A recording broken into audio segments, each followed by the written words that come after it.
Taxes to the IRS? The IRS has a fresh start program you might qualify for. The Business Master, John Atwood, is America's trusted tax specialist. The Business Master handles tax relief cases nationwide. Call 877-364-1444 and visit www.businessmasteratwood.com. Underdog Fantasy is the easiest place to play fantasy sports. It's also the fastest growing fantasy app in the industry. In the pick'em game, you can pick whether your favorite players will have a higher or lower stat total in that week's game for a chance to win big. And as you already know, I'm going Josh Allen higher in yards every single week. So sign up today with promo code Buffalo Fanatics and get your first deposit doubled up to $100. Visit UnderdogFantasy.com or find them in the App Store. And don't forget to register with promo code Buffalo Fanatics to get your first deposit doubled up to $100. You're listening to Rated Rev on the Buffalo Fanatics Network.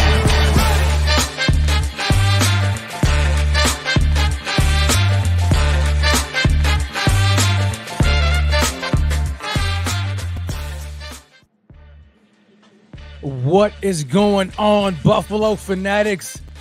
So glad to be here with you again on another fantastic Saturday on Rated Rev, brought to you by Underdog Fantasy and Business Master John P. Atwood on none other than the Buffalo Fanatics Network, baby. It's your man, Rev.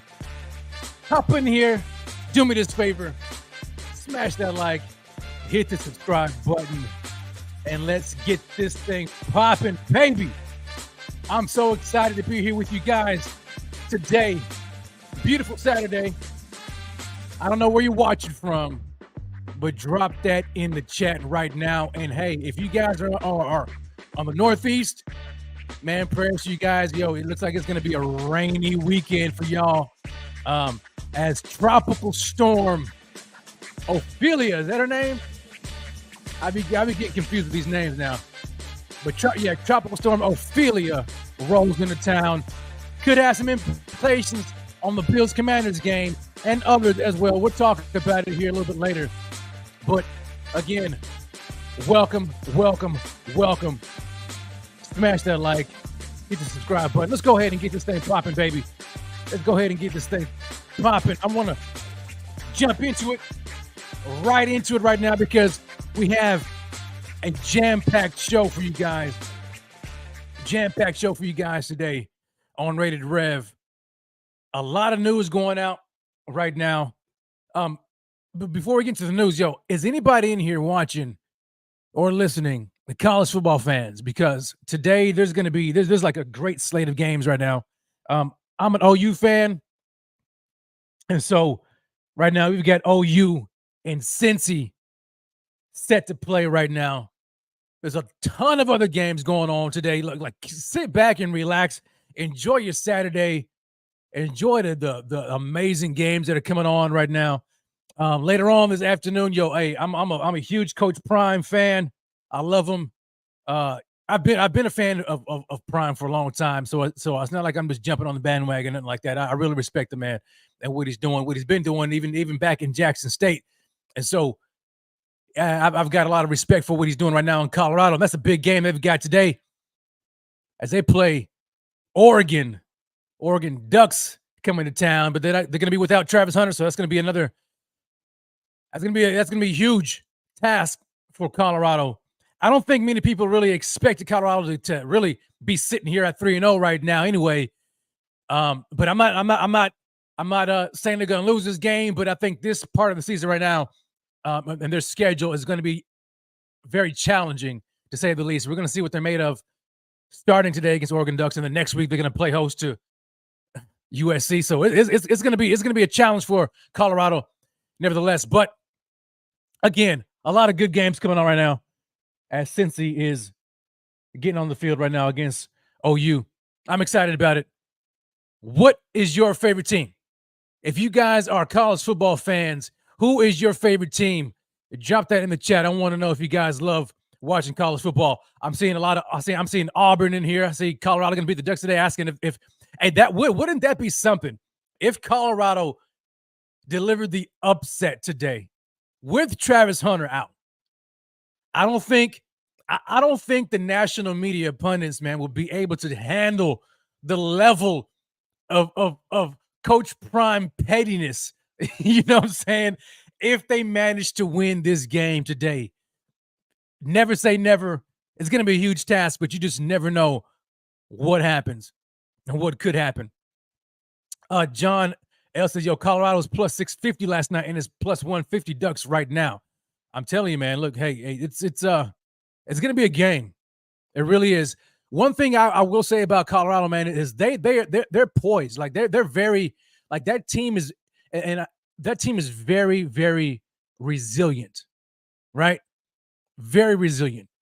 And when you get Shador, look, come on, man. I mean, they're very good, very poised, cool, calm, collected team.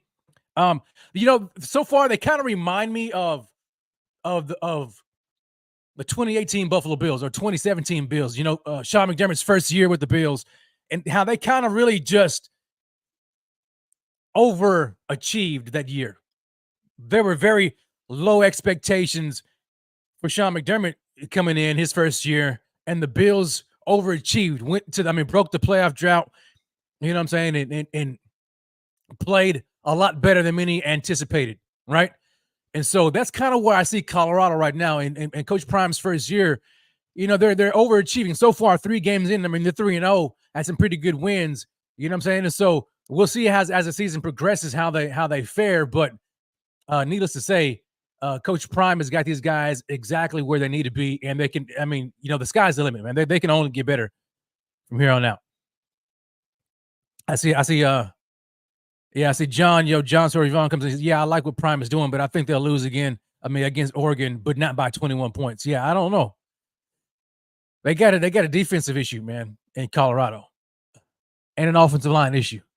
So, but you have to believe that, over the course of the next, couple of years, man, Coach Prime is a master so far. He's like going to school when it comes to, he's not going to school. He's pitting people. He's taking people to school when it comes to recruiting. You've got to imagine that this time next year, that recruiting class is going to be phenomenal, and they'll be right back at it, much stronger, much tougher. But we coming, baby. We coming.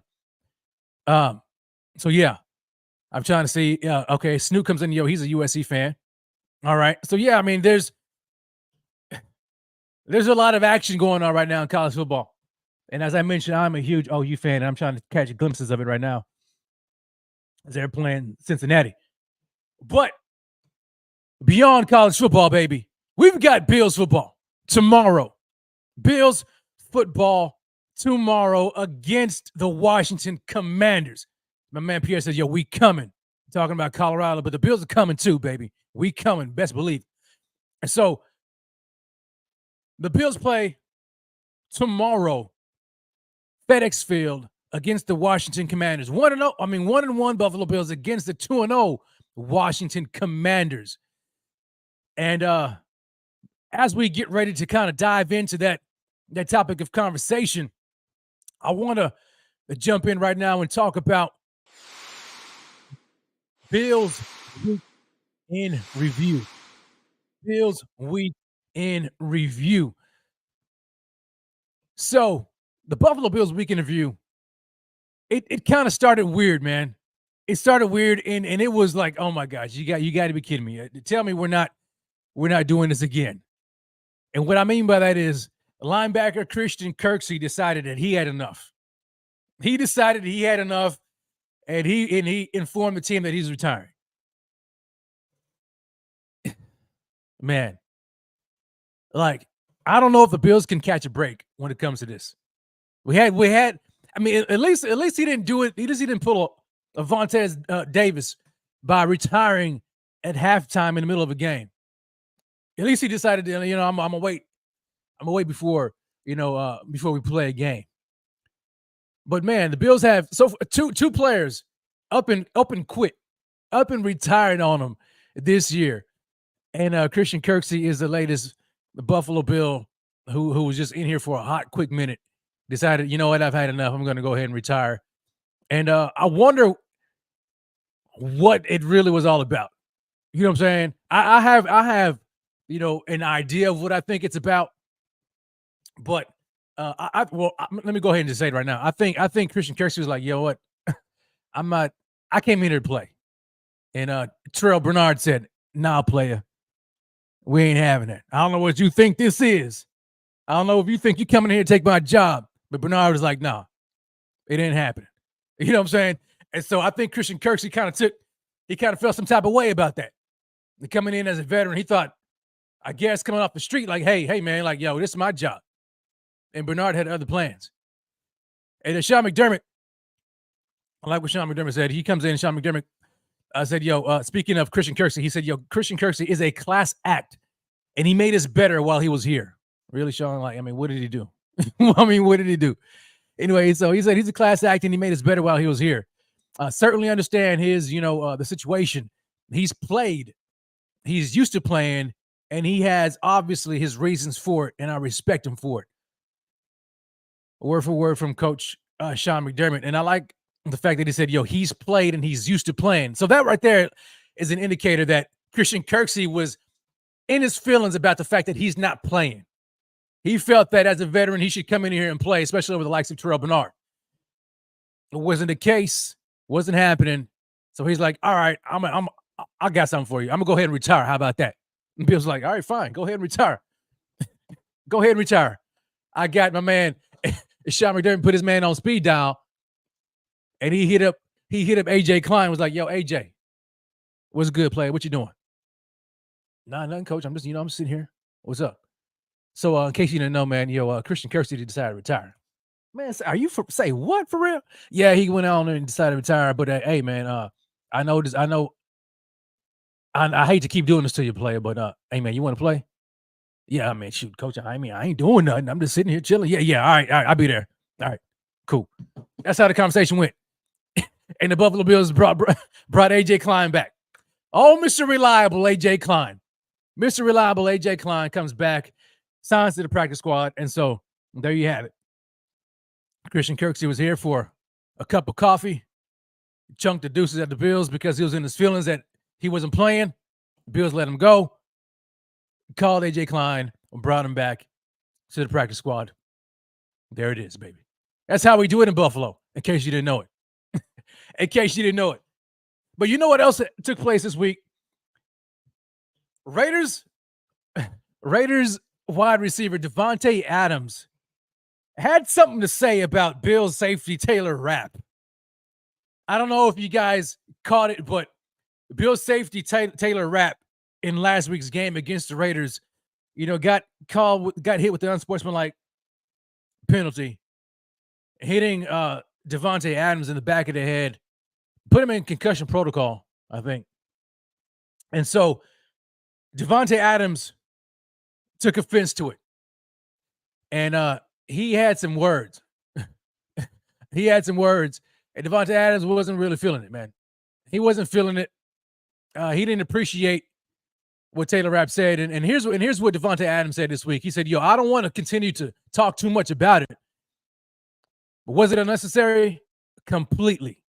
Obviously. I mean, certain players play a certain way too. Some people are out of control fly around and don't have much true purpose. I mean, playing half of the field on one side, you roll over and hit somebody on the head on the other side of the field. I mean, that's the type of stuff that contributes to you not being on that field, says Davante Adams. And then he goes on to say this. He says, speaking of Taylor Rapp, he says, yo, maybe if that man learns how to play the game the right way, he'll see the field. But until then, he'll have to go in and live off of plays like that, I guess. So Davante Adams, took some shots at Taylor Rapp, saying that's why you don't play. You're not on the field right now. You're a former high draft pick. You're sitting the bench. You come in when the game is out of line. Out of hand. That's why you play. That's why you're not playing. It's because of plays like that. You're wild. You're reckless. You know what I'm saying? And so, I can't really get upset at Davante Adams. It was a late hit. It was a late hit. Those things happen. It's unfortunate.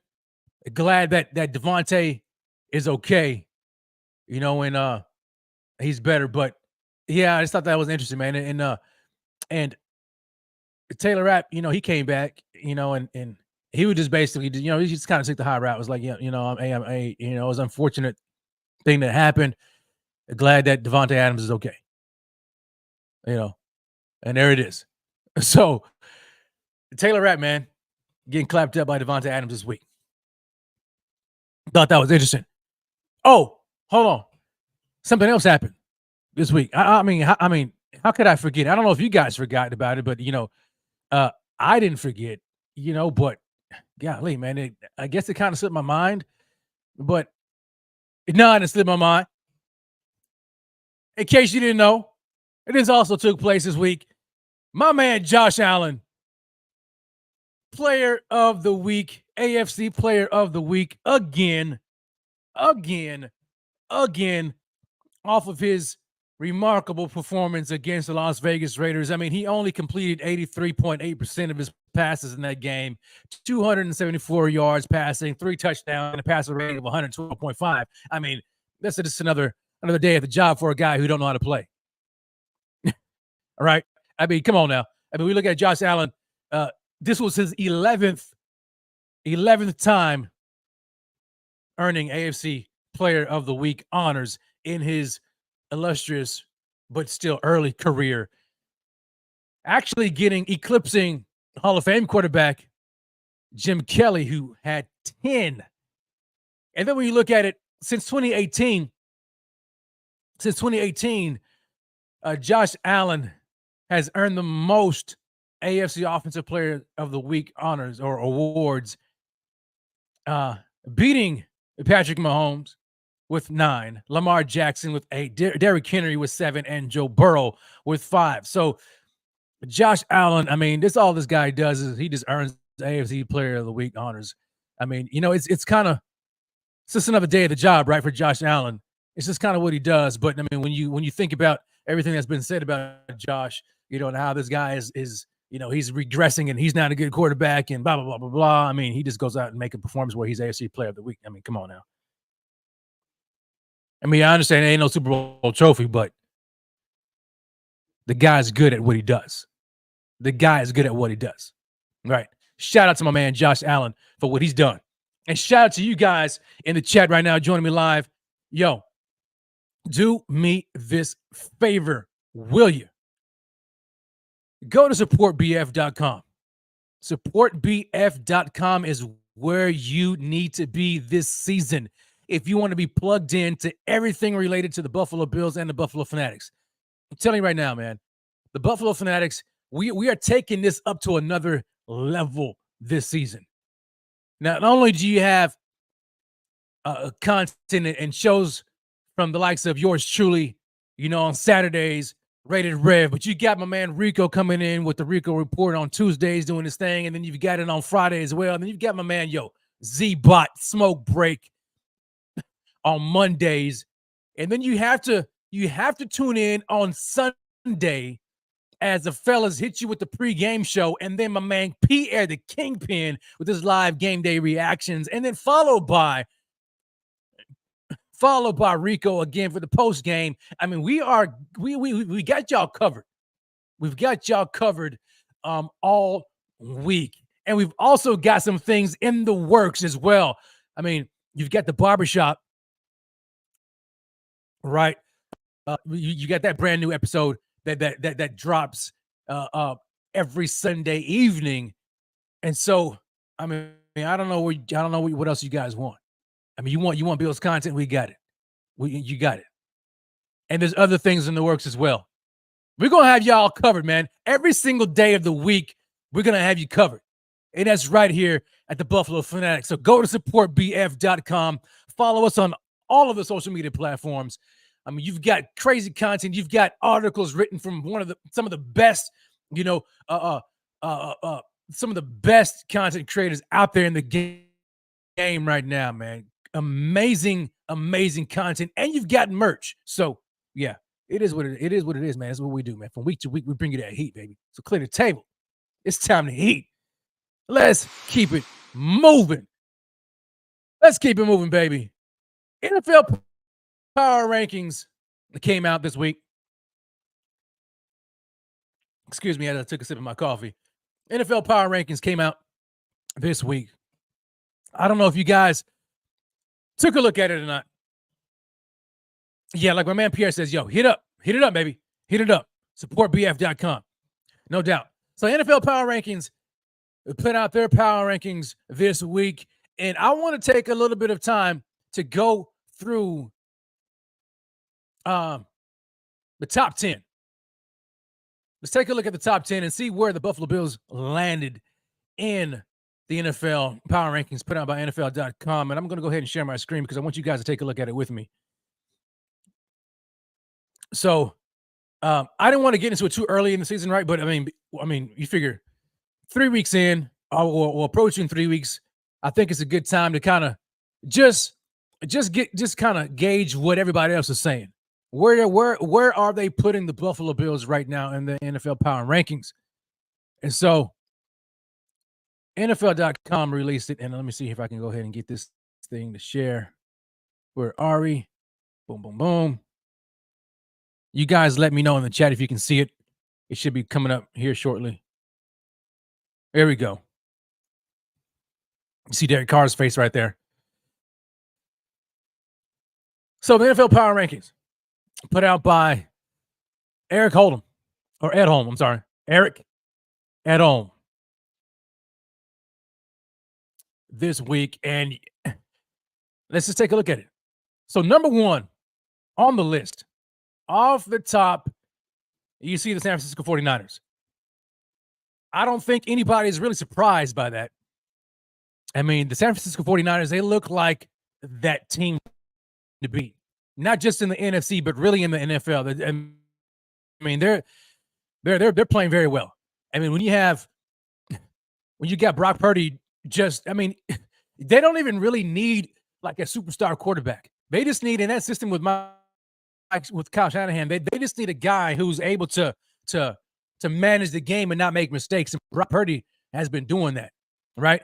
But let's not act like the Niners aren't absolutely loaded to the brim with talent, right? I mean, you've got across the offensive line. I mean, you've got come on now. You know what I'm saying? You got Trenton Williams, who, oh, by the way, did y'all catch that? Did y'all catch that little fight, that little scrimmage? It wasn't really a fight. It was a hook check.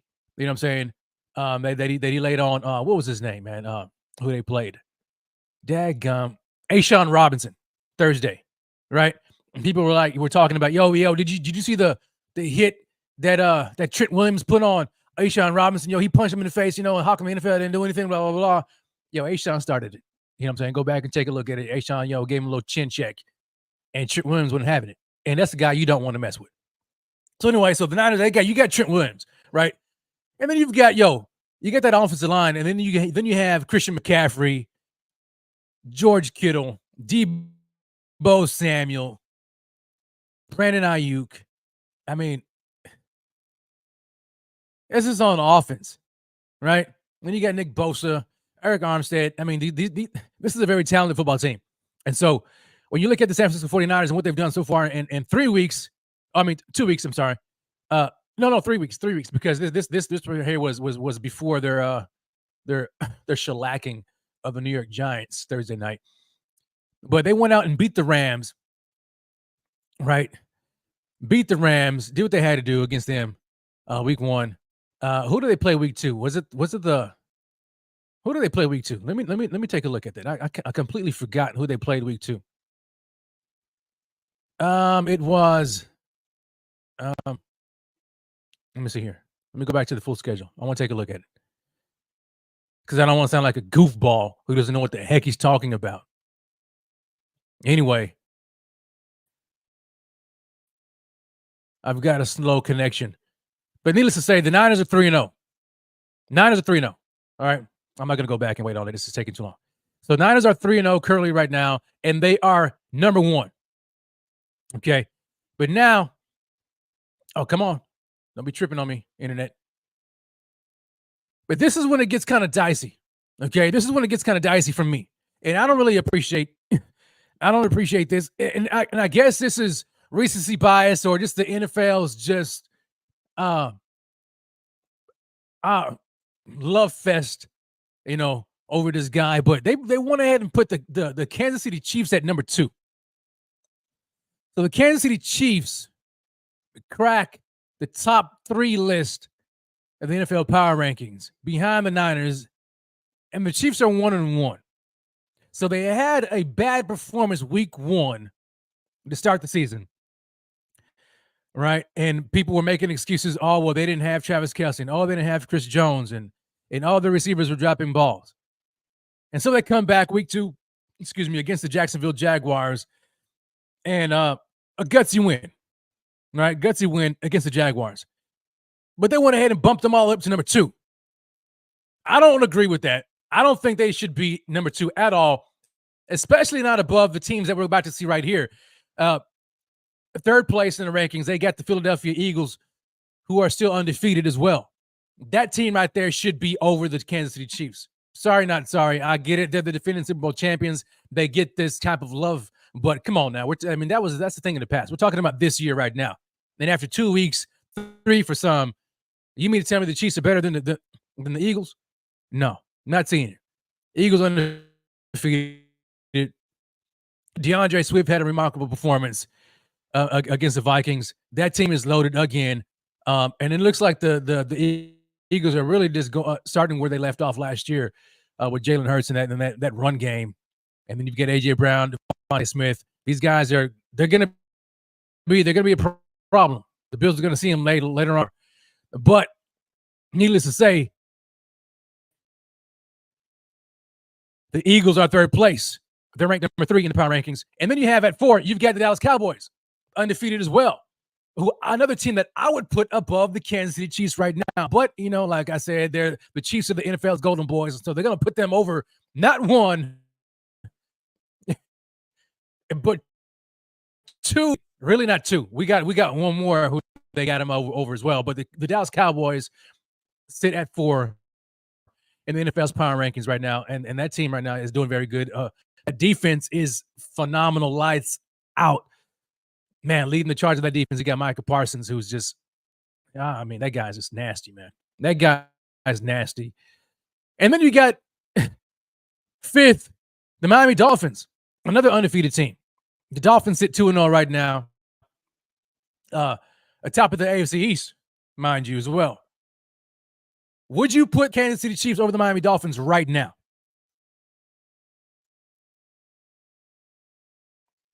Where would you put the Kansas City? Do you think the Kansas City Chiefs deserve to be higher than the Miami Dolphins, who are ranked 5th right now? To me, I wouldn't. If we're just looking at 2 weeks in, going into 3 weeks, I don't see how you can put the Chiefs over the Dolphins. When you look at what the Dolphins have, the Dolphins have been looking very good. Very good. You can say, oh, well, the Dolphins were healthy in week 1. You got to believe that if the Chiefs were healthy week 1, they would have beaten. Come on. Injuries happen to every team, right? You can't use that as an excuse, right? You can't. Especially, you're Pat Mahomes, dog. Pat Mahomes and Andy Reid, you should be able to win no matter who you got, right? But anyway, you get the Miami Dolphins at number 5. And then at number 6, I know how many of you are wondering where the Buffalo Bills at. The Buffalo Bills come in at 6 in the NFL's power rankings. And this is kind of about right. This is about right. So you've got this goes to show you the NFL's bias, right? So two teams in the Buffalo Bills and the Kansas City Chiefs, when 0-1, had terrible performances in week 1. Week 2, they both had bounce back performances, but only one of those teams got the bump to number 2 in the NFL's power rankings. The other team is 6th. The quarterback of the team who's 6th just won AFC Player of the Week. In the same week, Pat Mahomes played against the Jags. I'm just saying, there's a little, you know what I'm talking about? Yeah. There's a little unbias going on right there. A little unbiased. Yeah. I mean, it is what it is. It is what it is. But I think this is kind of where the Buffalo Bills should be, right here. Because for me, this is how I would rank the top 5. I would rank it like this. I would keep the Niners at number 1. I would toss up between the Eagles and the Cowboys, but I would go ahead and give the slight edge to the Eagles at number 2. Then I would put the Cowboys at 3, right? The Miami Dolphins at 4. Miami Dolphins at 4. And then I would put the Bills at 5 and the Chiefs at 6, just by virtue of how they won their game. That's where I would put it. And really, flip the coin between 5 and 6, Bills and Chiefs, right? But that's where I would sit it right now. So, and then, to round out the top 10, they have the Baltimore Ravens at 7, Detroit Lions at 8, Jacksonville Jaguars at 9, and the New Orleans Saints, who are surprisingly undefeated right now, at 10. So that's where we see the NFL power rankings. Let me know what you guys think about that. Where would you rank? How would you rank the Bills in that top 5? I mean, would you put the Bills in the top 5? Do you think they're above the Kansas City Chiefs? Do you think they're higher? Do you think the Bills deserve to be, the top 3? Where do you rank the Buffalo Bills? And let's just say, in the top 10 in the NFL. What are your rankings? I just thought that was interesting when I took a look at it, and I was like, that's kind of weird. Right? How in the world are the Kansas City Chiefs ranked second? It's almost like they were just waiting for Pat Mahomes and the Chiefs to get on the winning ledger. They were just waiting for them so they can just bump them all the way up to the top. Now, that's not to say that they won't be there at the end of the year. But right now, 2 weeks in, come on, man. Come on, man. Anyway, shout out to you guys in the chat, man, joining me right now live. Smash that like, hit the subscribe button if you haven't already done so. I appreciate it, man. We are already 30 minutes into the show. I can't believe that time is flying fast and furious. Good to see everybody in here. Good to see some of our regulars. Scott Blakely in the house. What's good, baby? I see Jeff King. Shout out to my man Jeff King. What's good, baby? It's good to see you as well. Kim Betts in the house. A lot of the regulars. Shout out to everybody. I really appreciate you guys tuning in on a Saturday with your man Rev. And it's only going to get better this show. We've got a lot to talk about. But as we move on and as we proceed to give you what you need, it is time. It's time, y'all. We want to go ahead. I'm sorry. I don't know why I played that music. My bad. I didn't mean to play that. This is what I meant to play. This is my new transition. There it is. My new transition topic of my new transition to another topic. And I wanted to go ahead and jump right into the Bills Commanders preview. Bills Commanders preview. Yo, this is going to be an interesting game, man. Very interesting game as the Bills. I hope they brought their raincoats. The Bills go into FedEx Field to host the 2-0 Washington Commanders. And off the top, man, I'm taking a look at Vegas odds. And so far, what we're seeing, the Bills are opening up as a 6.5 point favorite. So the Bills are opening up as a 6.5 point favorite in Washington. But what I don't like, which is weird, man, because I don't know, maybe this changes between now and then. Excuse me. But did you guys check out the opening total? Right now, Vegas odds right now, they have the over-under set at 45.5 points. I think that is crazy. I think that's crazy. And this was, let me see here how recent this was. I mean, this was last night. This was last updated last night. Just before 6 p.m. last night. I'm assuming this was Eastern time. They knew Tropical Storm Ophelia was coming into town. And they still decided to set the over-under at 45.5. That seems very high to me. You guys let me know what you think about that. I mean, are you taking the over or are you taking the under in that? Where are you guys at? 45.5 seems like a lot.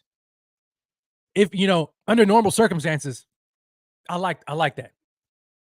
But if we're talking about a torrential downpour, right? Torrential downpour in this game with wind, you have to take the under, right? Right? I mean, I know Josh Allen is weatherproof, but man, come on. Like, it's going to be some sloppy conditions, and I just don't see it. I just don't see 45.5. I really don't see it. So, if I was a betting man, I would probably take the under in that one. Okay? I would definitely take the under in that one. Yeah, Joey Hatch agrees, man. Under 45. Under 45. That's where I am right now.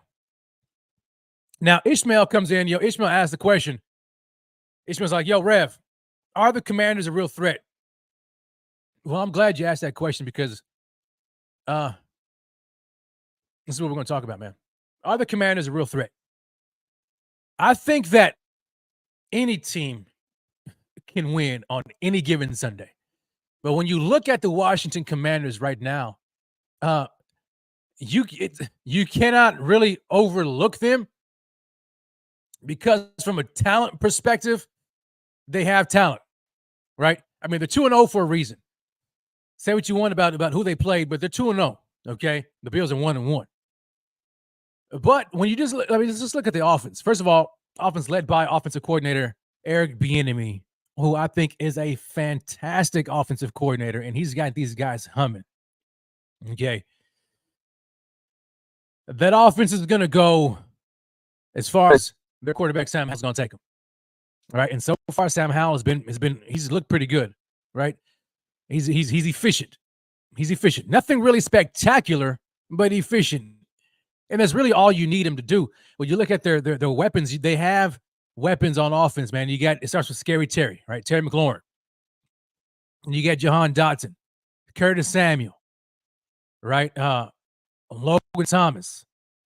And then you've got that running game, right? With Brian Robinson. So they have weapons on offense that can potentially, especially under certain circumstances, pose a threat to the Buffalo Bills. 100%. 100%. But when we look at the injury report, and this is what it could be. I mean, it could be something worth looking into. The injury report for the Commanders, they're going to be without their tight end Logan Thomas in this game. He is designated already out due to a concussion. He did not participate all week, was in concussion protocol. He has been listed as out for the game.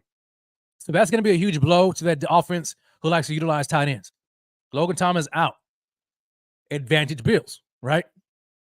Their other wide receiver, Curtis Samuel, who was on the injury report all week with a hip injury, he participated 2 days out of the week from Wednesday and Thursday, full participant. Then Friday did not participate Friday's practice, but he is listed currently right now as questionable.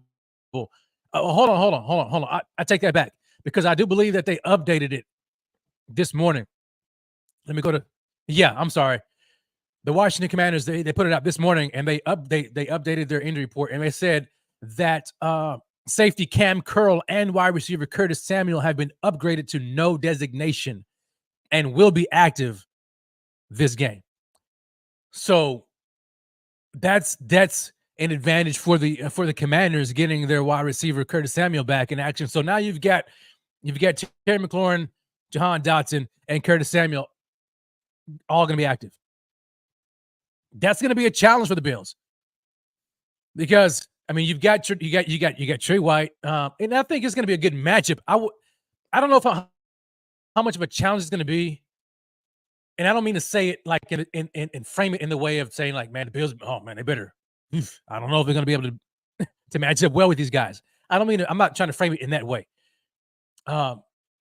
These three wide receivers, it's going to be a good matchup when you look at Terry McLaurin, Jahan Dotson, and Curtis Samuel going up against the Bills' top three DBs and Tre'Davious White, Christian Benford, and Teron Johnson. Those three, that's going to be a key matchup of the game right there. Those three going up against their three wide receivers. So, yeah, it's a good three set of wide receivers. I mean, you would be hard pressed to find, a whole lot more offenses in the league who go that deep, right, and pose that kind of a threat. But at the end of the day, man, who I'm taking, who I'm riding with, right? Okay, but it's respect though. It's all respect. And so, yeah, man. But under these current conditions, though, the weather conditions is what I think is going to neutralize the game. If it's going to be like the weather reports are saying, you've got a tropical storm coming into town, and if there's a deluge of rain and wind, you have to believe that the passing game of both teams will be impacted to some degree, which then means you're going to have to play a physical brand of football. You're going to have to play a physical brand of football in order to come out with a dub. Both teams, right? Both teams are going to have to play a physical brand of football and probably lean heavily on their running game. Who do you take in that? I don't know, man. It's gonna be tough and a challenge in that respect, just because of the weather factor. All right, just because of the weather factor. So, yeah, this is gonna be a good matchup. This is definitely gonna be a good matchup.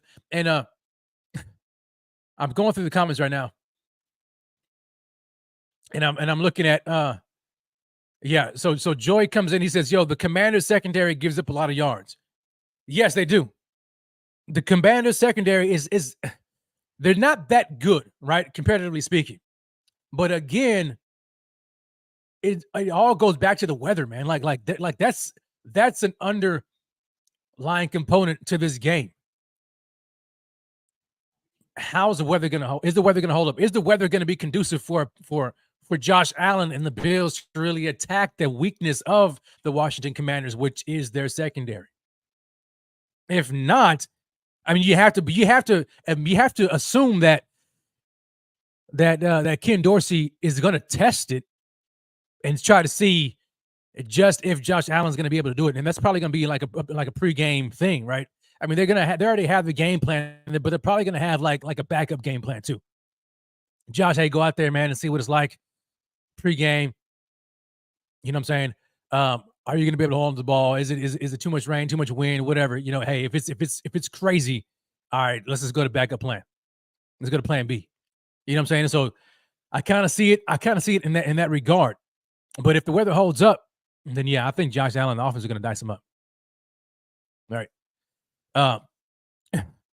And so yeah, it's going to be different. It's going to be interesting. I see a lot of y'all already jumping into the key matchups of the game. We're going to talk about that here shortly. But I'm loving it already. So go ahead and drop them in the chat and get that going right now. Go ahead and get that going as we get ready to talk about these key matchups in this game. I'm reading through some of you guys' chats. That's what I'm doing.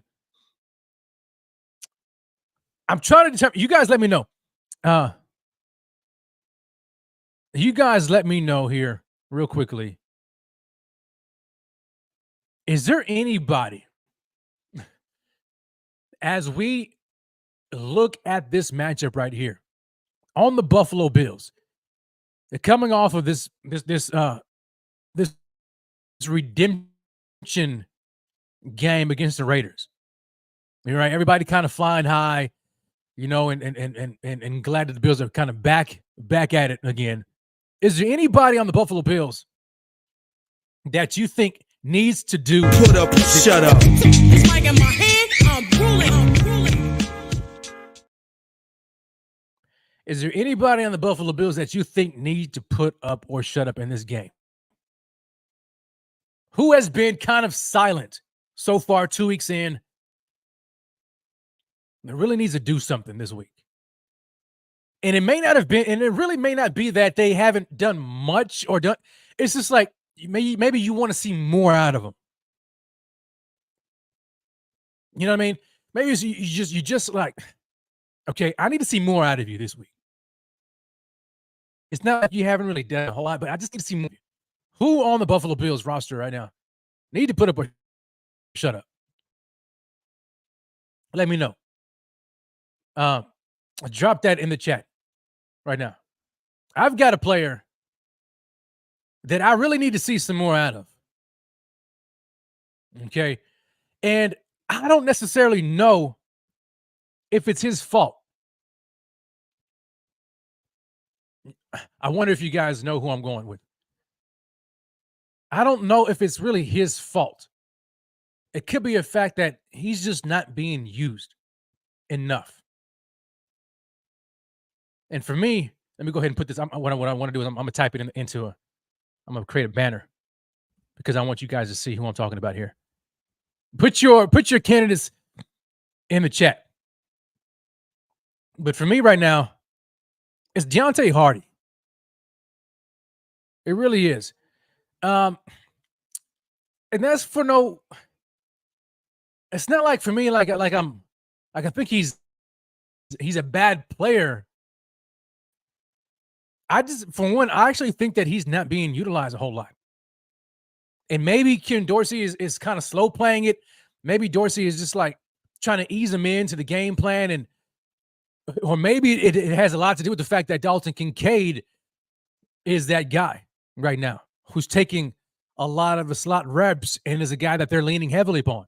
This rookie guy who comes in and they decided, you know what, he's going to be the guy who's going to really take a lot of the vacated slot reps from Cole Beasley. I'm not too sure, but I mean, they brought in Davante Hardy this offseason, and they liked what they saw out of him. And it's just hard. It's just hard for me to imagine that this is what they expect for the rest of the year. You know what I'm saying? Like, it feels like they should get more out of him. And again, when you look at him, I mean, so far this year, 5 receptions, 13 yards. 5 receptions, 13 yards. He's averaging 2.5 yards per reception with no touchdowns in 2 games. Like, this is the guy they paid, in free agency. And again, I don't think it's him. When you look at the reception, 5 receptions. He's just not being used in this offense right now. You know what I'm saying? He really isn't. And I think a lot of it has to do with the fact that Dalton Kincaid is really, when they tried out that 12 personnel package with Dawson Knox and Deontay Hardy, Dawson Knox and Dalton Kincaid, they really like what they see in Dalton Kincaid. And they're not really willing to mix it up a whole lot. Maybe that changes as the season progresses and they get into different matchups and defenses play them differently. Maybe we see a switch up. I hope that Ken Dorsey doesn't get too comfortable, right? And he keeps it kind of, he keeps it a mixed bag. He keeps defenses guessing. But you have to find a way to get a guy as dynamic as Hardy involved in the game plan. And Sal agrees with me. He says, Hardy has to be in the game plan. Right? You have to get this guy involved. You have to, because he's dynamic and he's a speed threat. Right? He provides that element to the game that Dalton Kincaid does not have. I mean, and again, this is no shade on Dalton, but he doesn't have the speed component compared to Hardy. So when you want to blow the top off, you go with Dawson. I mean, you got to go to Hardy. But maybe, and as I'm talking, about it, maybe that's the reason. It's because they haven't really taken those shots deep yet, right? And teams have been playing that cover 2 shell, so their idea right now is let's just dink and dunk down the field, take what the defense gives us, and that really leads into the underneath game with Kincaid, right? Until defenses start to respect it more and they say, hey man, we may have to come out of the shell a little bit and play them a little tighter, across the line of scrimmage, especially because their running game is very effective. And so maybe if defenses start to creep up and you start to see some of those 8 men in the boxes, then you trot out Deontay Hardy and you take the top off. I don't know, but maybe that's the plan. But I just figure 2 weeks in, 5 receptions, 13 yards. That's not enough. I don't care if you just give a guy like an end around or whatever. You know what I'm saying? Like use him as more of a gadget. Mix it up a little bit. I just thought that's kind of interesting. When I looked at the numbers, I'm like, yo, man, Hardy is really not doing much of nothing. But I don't think it's his fault. I really don't. And the green light, the green light channel comes in and says, it's so many targets, so few balls. And I get that, man. And this is like the pros and cons of having a lot of weapons. There's only one ball to go around. And the majority of the targets are going to Stephon Diggs. And then you got Gabe Davis. Then you've got Dalton Kincaid, Dawson Knox, and then the rest of the receivers like Deontay Hardy or Trent Sherfield. I mean, they're just getting scraps, right? And then you have to factor in James, the receptions and the targets that James Cook is getting out of the backfield too. So, yeah, certain guys are just not going to be able to eat. There's only one football to go around. So I agree with you on that. I just hope that they decide to utilize them a little bit more. Keep defenses honest, right? And is there anybody else on the Bills who you think need to put up or shut up? Anybody else that's like, man, this guy has been very quiet. I need to see more out of him. Let me take this time right now. I want to go ahead and scroll through the chat and see if I see anybody right now. Jeff King comes in. He says, "Yo, Epinesa, AJ Epinesa. Yeah, you need to see AJ Epinesa. I agree. I want to see more out of AJ. I mean, but I don't know how much we're going to be able to see out of him because he's in this rotational role behind Greg Rousseau and Leonard Floyd. Speaking of which, I forgot to go back and take a look at the Bills injury report. So let's just go back and take a look at that real quickly, because you do know that Leonard Floyd was dealing with an injury coming off of last week's game, and so he made the injury report throughout the entire week dealing with an ankle injury. But look at this injury report for the Buffalo Bills. I mean, shout out to the training staff and the medical staff, because if you're anything like me, when I saw that initial report early this week, I was like, yo, man, are you kidding me? I try to pump the brakes because I'm like, yo, it's early in the week, but daggum, like that early report, yo, it was crazy because, coming off of last week, I mean, we only had one guy on the injury report, and that was Mitch Morse, or was it, or was it Micah Hyde? Anyway, we only had like one guy, but then as soon as the game was over with, boom, we got hit. Yeah, Terrell Bernard, Spencer Brown, James Cook, Leonard Floyd, Micah Hyde. I mean, the list goes on and on and on and on and on. And we had all these guys who didn't participate in practice early. Leonard Floyd with an ankle injury, Micah Hyde with a hamstring injury, Dawson Knox dealing with the back injury. He was out 2 practices, didn't participate Wednesday and Thursday. Jordan Phillips with the veteran rest day, and same goes with James White. So we're like, oh my gosh, man, please tell me that the injury bug is not going to hit the Bills already. But as the week progressed, you started to see some of those DNPs turn into limiteds, and then ultimately full participants by Friday.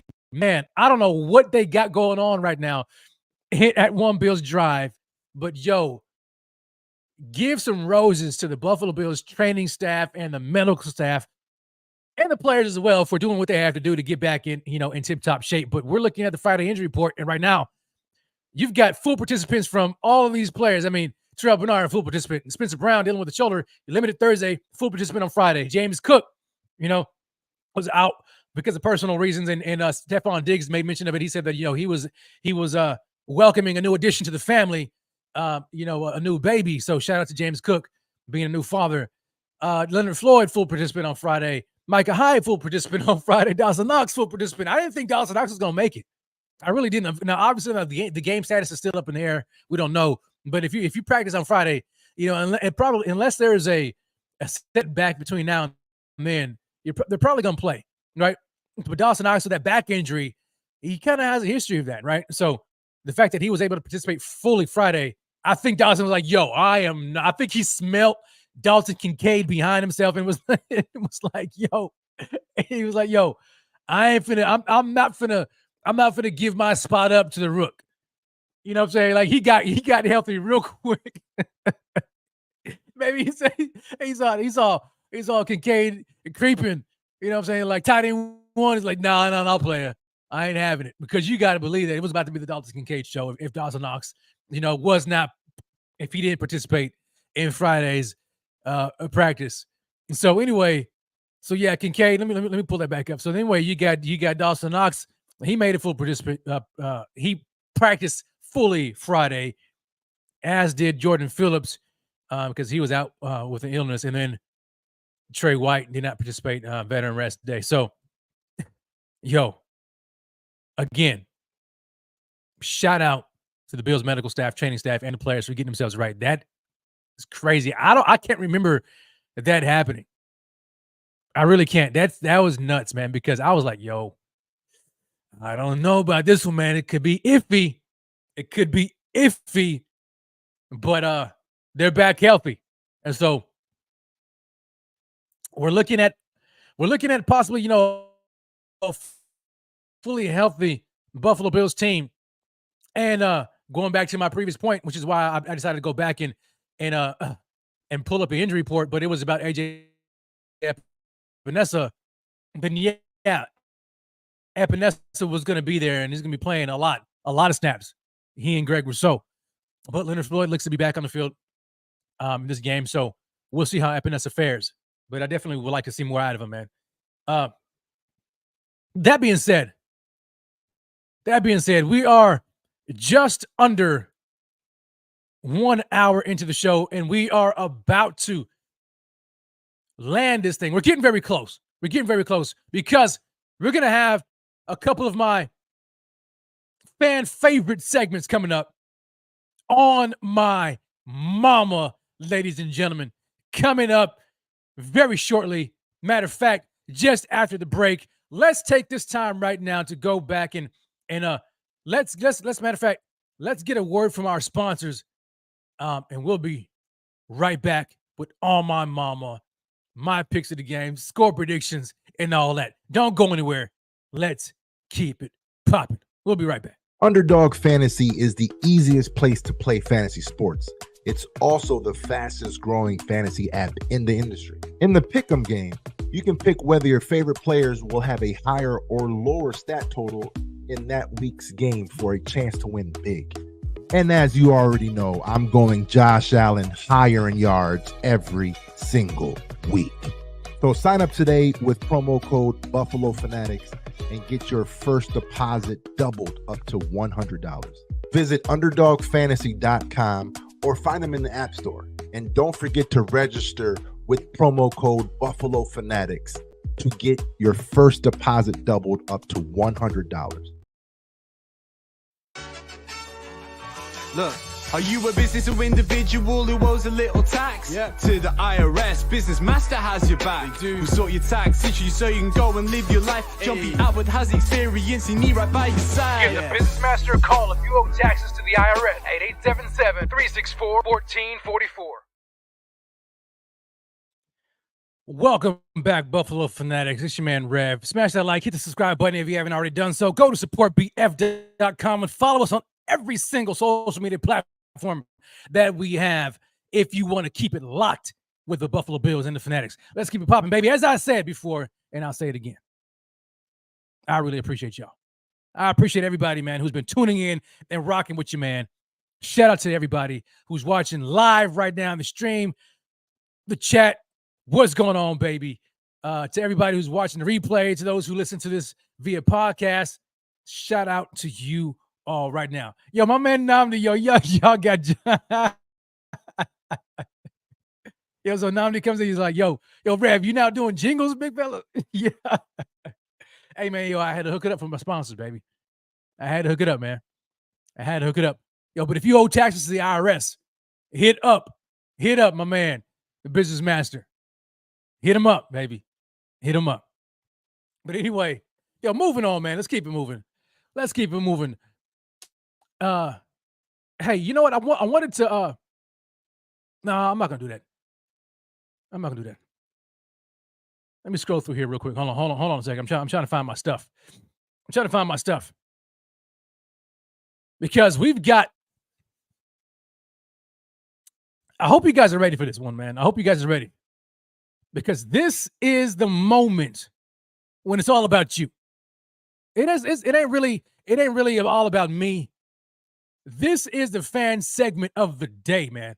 The fan segment of the show where I want to hear from you all. And y'all already know what time it is, baby. You already know what time it is. You don't even need me to say anything about it. You know what it is. Let's get ready for it. On my mama. I put that on my mama. On my mama, baby. On my mama. This is the time where you all drop those hot takes. I'm talking about so hot. You put it on your mama. You know what I'm saying? Like, what do you think is about to happen with these Buffalo Bills as they go in to FedEx Field against the Washington Commanders tomorrow, 1 p.m. kickoff? Give me your On My Mama takes. Drop them right now in the chat. On my mama, baby. On my mama. I want to hear from y'all. And we're gonna do this probably throughout the remainder of the show. So I'm gonna be going through the chat to check out y'all's On My Mama takes. And then I'm gonna hit you with my On My Mama take, man. On My Mama take. Let me see here. I'm looking. Here we go. Kim Bet starts us off. And Kim Bet says, yo, on my mama, Cook has 200 yards rushing. Oh, my. Hey, that's on her mama, baby. Kim Bet's with a fire On My Mama take. James Cook with 200 yards rushing. Let's keep it popping. Paulie, 233, comes in and says, yo, on my mama, can Poor make an impact play this weekend? Well, Paulie, I don't think you mean to ask the question. I think you mean to make a statement that on my mama, Poyer will make a statement and will make an impact play this weekend. That's how you should have worded it, Paulie, and that's how I'm taking it. On my mama, Paulie says Poyer will make an impact play this weekend. Let me see here. The Green Light Channel says, on my mama, it's a touchdown from Kincaid. Kincaid getting a touchdown. I like it. Oh, Namdi comes in. Namdi says, yo, on my mama, the Washington Commanders are going to have 0 sacks this game. 0 sacks this game. And that is going to be, yo, if that happens, that is a remarkable feat because, in case you didn't know, the Washington Commanders are coming into this game right now tied in the NFL, first place for the Dallas Cowboys in sacks. After 2 weeks, both the Cowboys and the Commanders lead the NFL with 10 sacks. That defensive line right now ain't no joke. Montez Sweat, Chase Young, Deron Payne, Jonathan Allen. First-round draft picks across the entire D-line. Lead in sacks. If the Buffalo Bills can make sure that they get that, make sure they don't touch Josh, 0 sacks, fire on my mama take. Namdi, appreciate that. Yo, Josh comes in. Josh Urich comes in and says, yo, Diggs has 2. Hold on a second. I think he meant to say 2 touchdowns. Diggs with 2 touchdowns and 150 yards. Dude, that's going to be crazy. I'm all over that, baby. Diggs with 150 yards and 2 touchdowns. I'm loving it, Josh Urich. Yeah. Okay. He came in and fixed it. Yeah, that's right. Joey Hatt says, yo, Rev, on my mama. The Buffalo Bills shut down Robinson. They have 4 interceptions, 1 for a pick 6, and Rousseau gets a strip sack fumble. On my mama. I'm loving it, man. I'm loving it. Shut down Robinson. Oh, we're going to talk about it because when it comes to the keys of the game, that's going to be one key to the game. Just throwing that out there right now. But I love it. So now, I think it's time. Josh Urich asked, did Rev predict the score last week? I don't think I no, I didn't predict. I got close. So the Bills won 38-10. I think my final score last week was I think it was 30. I think it was 30. Was it 33-17 or something like that? I don't know. Y'all go back and check. It was close. We'll see if I nail it this week. So for me, let me see here. On my mama for me, baby. On my mama. The Buffalo Bills probably going into a crazy weather game right now. Crazy weather game. Torrential downpour facing not only the Washington Commanders, but Tropical Storm Ophelia. Is that her name? Ophelia. My bad. I got your name wrong. Tropical Storm Ophelia. The Buffalo Bills on my mama. Josh Allen still manages to dice up the Washington Commanders. He throws for 4 touchdown passes, 275 yards passing on the game, no interceptions, and a rushing touchdown as well. On my mama. Now that I'm thinking about it, I'm going to have to change my score predictions because what did I just say? Did I just say 4 touchdowns? Or did I say 3? Y'all go back and run the tape back. Did I say 4 touchdowns or 3 touchdowns from Josh Allen? Run that back. So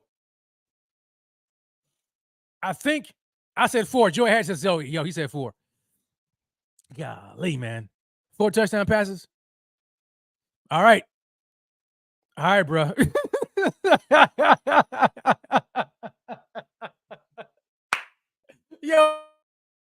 Hey, man, I got caught up, man. Now, I'm sorry, man. I got caught up, bro. Bro, how can you predict 5 touchdowns from Josh Allen in under 45 points? You're right, dog. You're right. Hey, I'm not one to really go back on my stuff, but I gotta go back because that didn't make a lick of sense, y'all. That didn't make a lick of sense. You see how easy I get caught up, man? Hey, all right. So let me run that back. Okay. Let me run that back. I'll tell you right up here. I'm probably gonna clip this one. All right, let me run this back. On my mama. Yeah, here we go. On my mama. This is going to be the James Cook game for the Buffalo Bills. The James Cook Show, a.k.a. the chef, trademarked. No, I'm just kidding. James Cook is going to lead the Buffalo Bills to victory. Not only is James Cook going to do it, but the Bills' running game in general is going to lead the Bills' game to victory. On the ground, sloppy weather conditions. You think the Bills are divas and they can't really get physical with it? The Buffalo Bills are about to show y'all something different. That run game is going to be something different tomorrow, and you're going to find out. As each of the Bills running backs, James Cook, Damian Harris, and Latavius Murray, Each will have one touchdown, one rushing touchdown each. James Cook is going to have one rushing touchdown. And the Buffalo Bills run game, I'm going to say, look out for a $150 on the ground altogether from the Bills run game. And 3 rushing touchdowns collectively. And that's on my mama, baby. I feel a lot better with that one. Okay. Yeah. I can live with that one. Namdi, how do you feel about that one? Let me know. Bada Bing Crosby, he comes out, he says, man, I don't know what y'all talking about. Forget Tropical Storm Ophelia. It's a 40 burger on my mama, baby. All right, Bada Bing. Now watch that happen. The week I decide not to go for a 40 burger is the week that the Buffalo Bills are going to do it. In the middle of a tropical storm. Wouldn't that be something? Oh, man, that's crazy. Now this, all right, I appreciate it. Now this, it makes more sense. It does make more sense. I had to think about that. I said, I get caught up, man. At that moment, I got caught up, and I was like, wait a minute. What did I just say? Y'all heard me as soon as I said, wait, did I say Josh had 4 touchdowns? 4, I said Josh throwing for 4, and then rushing for 1. Man, sometimes it just comes off the tongue before I even think about it. And I had to reel that thing back on in because it didn't make no sense. But anyway, I'm feeling it. 3 rushing touchdowns. So now he says, I say 3 rushing touchdowns, but with Josh Allen. Ooh, that could be it, though. That could be it. I'm loving it, though. I think this is going to be the ground attack. This is going to be the game where the Buffalo Bills serve notice to the rest of the National Football League that we got a run game. That's what I'm thinking. Like, and if there's a game to do it, you do it this game.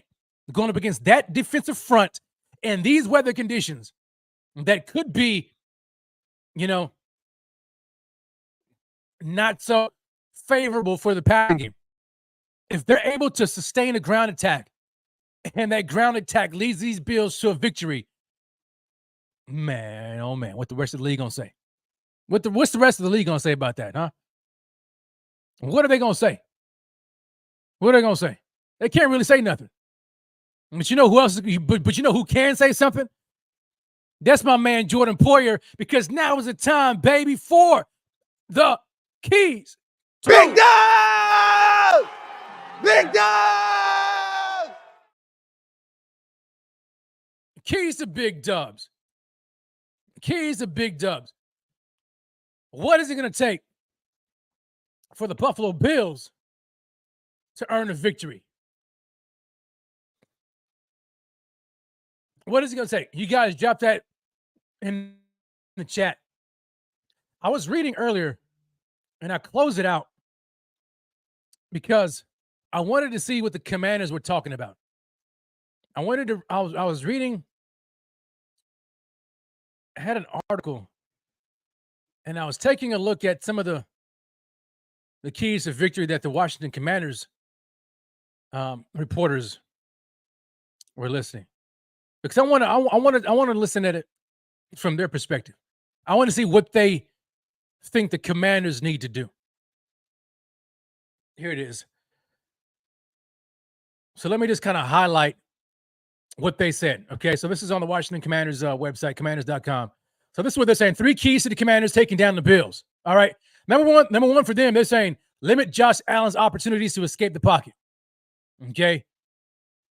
They're saying, although Allen, who has 9 carries for 43 yards, is certainly capable of hurting defenses with his legs. He's at his most potent when he's scrambling around behind the line of scrimmage to find receivers downfield for explosive plays. The Commanders have firsthand experience in how much of a problem that can be, as Allen threw for 358 yards and 4 touchdowns during their last matchup at 21. So for them, limiting Josh Allen's opportunities to escape the pocket. Now, they may have some help with that due to the weather conditions.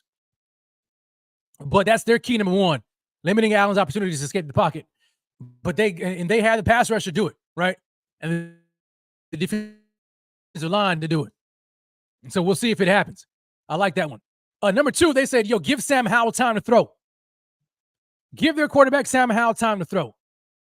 They say that the Commanders have had a tough time keeping Sam Howell clean so far this season. Some of it's on the offensive line. Some of it is a result of other factors. They're saying that the Broncos learned that after the forced fumble by Jamin Davis in the second quarter. Let me see here. I'm really just kind of breezing through it and glancing through it. So for them, they're trying to keep Sam Howell clean and give him time in the pocket. I don't know if that's going to be the case because the Buffalo Bills have a pass rush that can get to the quarterback. Although, when you look at the Bills pass rush, in terms of sacks, they're nowhere near the league lead in sacks, right? I mean, they're nowhere near 10 like the Commanders are, but they have the ability to get to put pressure on the quarterback, right? And when you have a young quarterback in Sam Howell, you've got to believe that Sean McDermott is going to dial up some pressures to get this guy off of his, out of his comfort zone. They're not going to just sit there and let him scan the field and try to pick apart the Buffalo Bills secondary with Scary Terry McLaurin, Jahan Dotson, and Curtis Samuel. They're gonna go after him. They're gonna go after him. And the third key of the game is to lean on Brian Robinson and Antonio Gibson. So they're trying to lean on the ground game. Now, I don't know how successful that's going to be, but I mean, you have to imagine that in these weather conditions, it is going to really be up to both teams' run game. So I like what the Commanders are looking at here, leaning on the ground game, making sure that they're giving Sam Howell time in the pocket, and then limiting Allen's opportunities to escape the pocket. I think that's commendable. How much of it can happen, I don't know. I really don't. But the weather is certainly going to play a factor into it. For me, the key of the game for Buffalo Bills, it always starts up front. It's always going to start up front. And it's in the trenches. It's in the trenches. I need the offensive line to really show out this game. They've been doing pretty good so far, keeping Josh Allen, pretty clean to a degree, right? Allen kind of runs it. The guy scrambles around and he's holding the ball and he's trying to hold on to the ball as long as he can. And so, like the plays the offensive line, to no fault of their own, man. Like they're having to pass protect for a long time when they got Josh Allen back there behind. Probably more so than any other team. I'm curious to know what the numbers are. So some of these sacks, I wouldn't really blame on the offensive line, but they're going to have a task to get going against this vaunted pass rush that, like I mentioned earlier, is tied for first place in the National Football League in sacks with 10 sacks, with the Dallas Cowboys. So they're going to have their hands full. Spencer Brown is going to need to have another remarkable game like he had against Max Crosby, right? They're going against whoever they put on that side of the field, whether it's Chase Young or Montez Sweat. I need Spencer Brown to really keep that. Like the fact that he proved that he could do it, which really shocked me because I didn't think that Spencer Brown could do it. Last week I was on record to say I don't think Spencer Brown has the ability to really do it. I would have put him on my put up or shut up list, but I didn't think he had the ability to put up. He shut me up last week. He did it. Remarkable shout out to Spencer Brown. He did it. So now that he's shown that he can do it, now I expect him to do it from now on, right? And so going up against the likes of Chase Young or Montez Sweat, that's not going to be easy. I need to see the Bills do it. The offensive line are going to have to be able to keep Josh Allen clean, much like we just read for the Commanders. They're gonna have to keep Sam Howell clean. The Bills are gonna have to keep Josh Allen clean against this defensive line. Secondly, for me, I'm going on the defensive side of the ball. And when I look at the defensive side of the ball, I'm looking at the defensive line, really the defense in general, stopping the run. The Bills have done a good job so far stopping the run. We saw what happened week 1, but then they came back and bounced back week 2. Man, did they ever bounce back in week 2, limiting Josh Jacobs to negative yardage on the game. Now, are they going to be able to do that? Is it reasonable to expect them to do that again this week? No, I don't think it's reasonable to expect them to limit Antonio Gibson and Brian Robinson to negative yardage. Okay. But they're going to have to stop these guys, especially in these conditions. If it's going to be as bad as they're predicting, they need to They need to stop it. And specifically, not just stopping the run, but here's, and I'll take it a step further. It's tackling. Tackling for the defense. Key to the game, tackling. The Bills have shown, I wouldn't say an inability, but they've been kind of meh when it comes to tackling at times. Well, when you got two running backs like the Commanders have, and then you throw on top of it, you got the wet conditions. Yo, I need the tackling to be on A++ game. A++ game, right? Footing is going to be bad already. You cannot have whiffed and missed tackles this game. You can't have it. So for me, I'm looking at the offensive line of the Buffalo Bills being able to keep Josh Allen clean against that pass rush. And then number two, I'm looking at the defense in tackling. Tackle, tackle, tackle. If they can do that, those two, I think the Bills are going to be good, right? Because I don't know if like Sam Howell doesn't really put a whole lot of concern into me. I'm not really concerned about Sam Howell.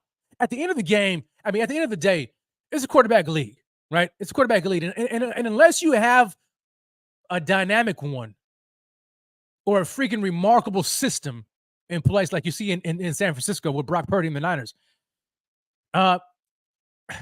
eventually it's going to come down to, can your quarterback make a play against other elite quarterbacks? And when you have Josh Allen on the other end of the ball, I don't know if Sam Howell is going to be able to do it. I don't know. Not saying that he can't. I'm just saying I don't know if he can. Game on the line, Sam Howell, can you put the game in the bag? I don't think he can. That's why I'm going with my man Josh all day, every day. Okay. Let me see another key to the game. For me, I like to throw out at least three. So we got the offensive line, we got tackling. I would say more of what we saw last week in the past game. Well, really just the offense in general. More of that. Let's build upon what we saw last game. Very efficient offense, right? Very efficient. Josh Allen didn't really have the high numbers in terms of passing yardage, just under 300 yards. It's kind of crazy because now we've come to the point where we expect Josh to throw for over 300 yards every game. It didn't happen last week, but it was very, very good. Very, very good. I need to see just that level of efficiency in the offense. Whether it's in the pass game or just a combination of the pass and the run game, I want to see them build upon that. Don't get comfortable and think that you don't really have to do much else. No, build upon that. Let's keep this momentum going into our week 4 matchup, right? We don't want to get too far ahead of ourselves, but you know who's lurking, right? We know who's lurking, and that's currently the undefeated Miami Dolphins. So we want to build up as much momentum as we can going into that game. I know this is, an out-of-conference game, but, man, hey, every win and every loss adds up, especially when the goal is to win the East, and you've got the Miami Dolphins who are currently first place right now. So keep Josh Allen upright. Tackle, tackle, tackle. Build upon what you did last game in the offense by just keeping the chains moving. Josh, don't get greedy, man. Just take what the defense gives you in these conditions. And the Bills should cruise to victory. Cruise to victory. Going back to this the odds right here. Bills are 6.5-point favorites. To me, I'm taking the over on that, man. I think when you look at the Bills, how many games has it been when the Bills win? Like they win by more than 8 points. Because it's been a lot. So I'm taking the over in this game. I'm thinking the Bills are going to win. If they do that, I think the Bills win by 2 scores, even in these conditions. Let me know what you think. Now I want to take some time right now and go through the comments. Excuse me. I want to see what you all are saying in regards to the keys to the game for the Buffalo Bills. Let me see here. Let me see here. I'm seeing some comments about Jordan Poyer and Micah Hyde. Okay. So John Bartone comes in and says, yo, Hyde and Poe need to do something to earn the right to play there. Doing nothing this year so far. Well, I don't know about doing nothing. I mean, you remove them two from the defense, their absence will be felt markedly, right? Sometimes certain players, I mean, they're not going to be felt in the stat line. Now, granted, granted, these guys, I mean, they're older. And so I don't know how much you can really expect, but I like my chances. Anytime Jordan Poyer and Micah Hyde in the game, I love my chances because they are still very good safeties in the National Football League. And I love what they bring to the secondary. They really round out the secondary. John goes in again. He says, "Yo, ball out the ball has to come out quick." I like that. Much like last week, right? Which is why I said they need to build upon last week's offense. Get the ball out quick. Do not have Josh Allen sitting in that pocket. I'm telling you right now, it's not going to be pretty. Don't do it. This team, 10 sacks in two games. Are you kidding? 10 sacks in 2 games. Are you kidding me? Don't do it. Don't have Josh Allen sit back in the pocket and just, bidding his time, trying to find somebody deep. Don't do it, man. It'll be a long game. All right. It'll be a long game. Okay. So now as we are about to wrap up the show, you know what time it is, ladies and gentlemen? It is score prediction time. Score prediction time. It is score prediction time, ladies and gentlemen. We have reached that time of the show. What are your score predictions? Drop that in the chat right now. How are you feeling? Vegas says Bills 6.5-point favorites. Are you taking it over or the under on that one? Do you think it's a close game, even in these conditions?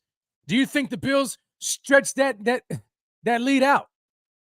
Are you like me, where you think the Bills are going to win by 2 score?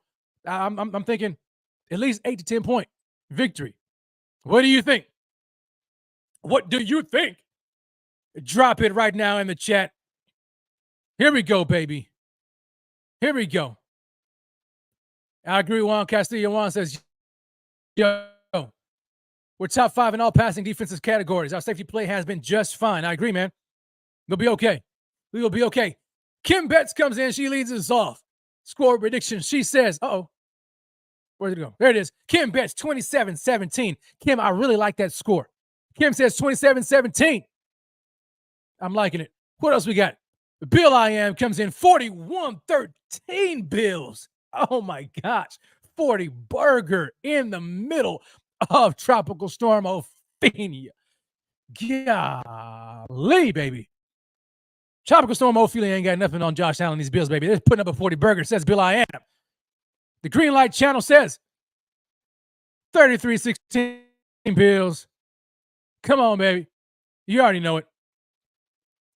John Ulrich says, yo, tied going into the 4th quarter, but we win by 10. Bills 30. Commanders 20. Yo, if there is one way to keep the Bills' anxiety level high, it is by having the game tied into the 4th quarter. Please, let's not let that happen, okay? Let's not let that happen. Joey Hatch comes in and says, yo, 34-24 Buffalo. I like it. I like it. Juan Castillo, here we go. It's another 40 burger sighting. Juan Castillo says 42-16 Bills. 42-16 Bills. And go to supportbf.com, baby. Man, 40 burgers, dude. Imagine that happens. Can you imagine? Golly. Wow. Can you imagine? I'm sorry. I'm over here checking out the OU Cincy game. OU up 10-3. Just before halftime, 10-3. Looks like Cincy has the ball right now. Anyway, let's go. Oh, man, yo, y'all are really feeling it. Y'all, so, look, do this for me. Since y'all are feeling it, just go ahead and drop burger emojis all in the chat, because you guys apparently feel like this is going to be a huge game for the Bills, and they're going to be just dropping these 40 burgers. I'm seeing 40 burgers all over the place. Paulie comes in with another one. Paulie 233 comes in. Yo, 44-17 Bills. 44-17 Bills. Jimmy Q says, yo, it ain't even going to be. It's more than a 40 burger, baby. It's 99-0. 99-0. It's like that, Jimmy? Is it like that? Golly, man. Craziness. I love it, though, man. I love it. Yo, Mark comes in and says, yo, 21-17. Unfortunately, Bills lose. What? Hold on. Timeout. Flag on the play. Mark says the Bills are going to lose 21-17. Chat. If y'all agree with Mark, thumbs up. If y'all don't, thumbs down. Man, the Bills lose to the Commanders at FedEx Field 21-17. Oh, my gosh. Oh, I don't see it happening. I don't see it happening. Oh, okay. Here's a weather update. Yo, Green Light Channel comes and says, yo, I live in Virginia Beach. It's clearing up. Think we will be fine with the weather. If we're fine with the weather, then it makes sense, I guess, why Vegas has it at 45.5. So we'll see. It's going to be something to look out for between now and then. Definitely. Let me see here. I'm going through the chat. James Moore. I'm sorry, Mark. Yo, James says, yo, boot him. We not booting nobody. But yo, there's definitely some thumbs down, my man, about that prediction. Namdi comes in and says, yo, 27-21. Put some respect on that D-line, baby. Put some respect on it. James Morin says, yo, 42-10 Bills. Another 40 burger.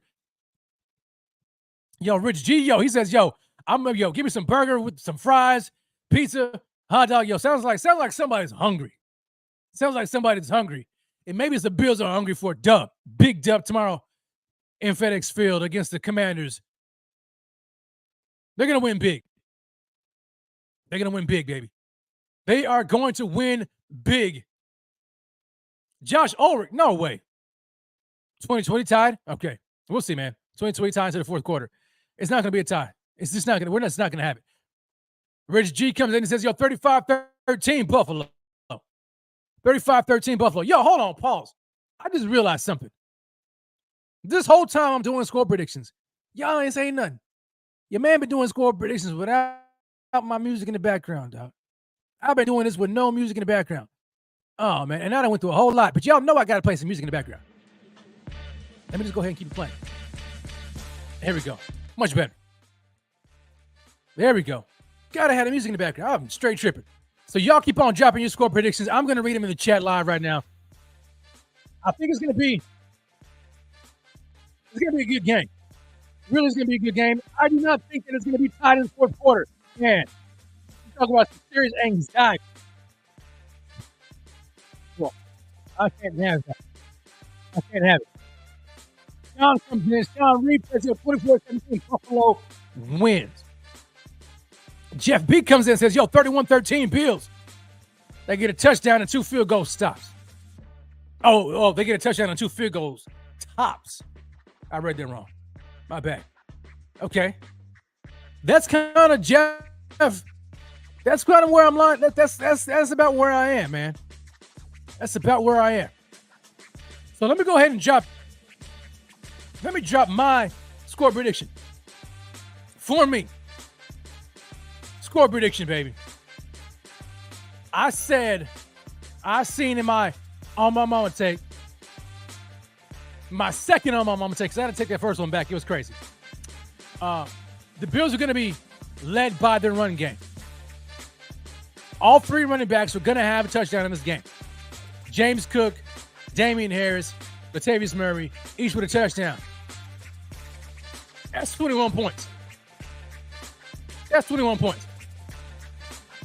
I am going to drop another one on that. And I'm going to say Josh Allen is going to have a rushing touchdown in this game. Very clean game, but 1 rushing touchdown of the game. Okay. And this is all about if the weather conditions are raining.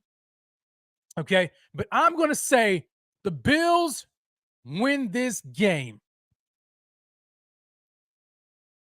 31. Ooh, man. That's 4 touchdowns, baby. And a field goal.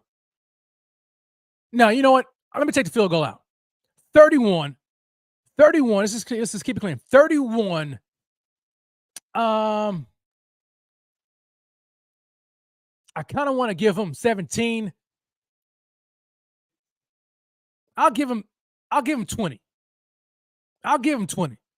31-20. Bills 31, Commanders 20. I'll give them a couple of field goals. All right. But needless to say, the Bills win by 2 scores, 10 points, 11 points, if I get my math right. Okay. And they cruise to victory, improving to 2-1 as they get ready for the Miami Dolphins week 4. So, baby, shout out to everybody who's been tuning in so far. I appreciate each and every one of y'all for watching and tuning in live. Smash that like, hit the subscribe button if you haven't already done so. Go to supportbf.com and make sure you follow the Fanatics on every single social media platform we got going on. And as I mentioned before, buckle up. It's going to be a fun ride this season. The Buffalo Bills ain't going nowhere. I'm telling you right now. Week 1, thing of the past, baby. These Bills flying high, and they're going to kind of cruise right here under the radar for the rest of the year, making a lot of noise. It's going to be crazy. It's going to be crazy. But don't go anywhere. Enjoy the rest of your weekend, ladies and gentlemen. Keep it locked right here on the Buffalo Fanatics Network. Tomorrow, pregame, you've got my man Pierre the Kingpin with a live game day reaction. Then you get followed by Rico with the post-game report. It's gonna be crazy. Enjoy the rest of your weekend. Enjoy the rest of college football this weekend. And as always, baby, it's your man Rev. Grace and peace. God bless. And go Bills. I'll holler at y'all. Let's get it back.